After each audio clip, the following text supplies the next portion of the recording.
lilotufadhaisha zaidi na ambalo linanifanya na mimi nisimame hapa baada ya viongozi wenzangu au kulieleza ni upotoshaji huu kufanywa na viongozi waandamizi wa Chama cha Mapinduzi, na hasa mtu ambaye hukumtarajia kama makamu mwenyekiti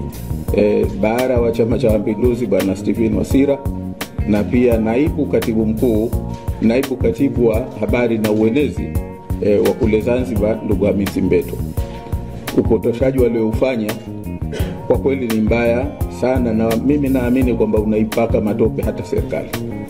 kwa sababu kikubwa ambacho wamekizungumza ni kama kwamba kwa upande hasa wa makamo wa kwanza wa rais Zanzibar, kwamba ni kwa sababu hakufuata utaratibu, hajui utaratibu wa kusafiri nje. Sasa wao inawezekana mawazo yao, hizi ni siasa nasema za kichokora kabisa kwa kweli, kwa sababu katika hali ya kawaida wao wanaona kama hili linamhusu mtu binafsi, lakini wamesahau kwamba wao ni viongozi wa chama ambacho kinasimamia serikali zote mbili, na ina maana haya wanayoyazungumza mtu anaweza kutokana na nafasi walizonazo,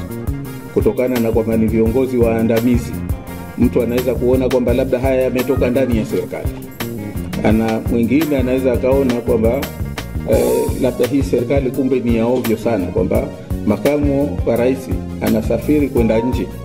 na serikali inamwachia, serikali haichukui hatua ya kufuata taratibu za diplomasia na za kiprotokoli zilio.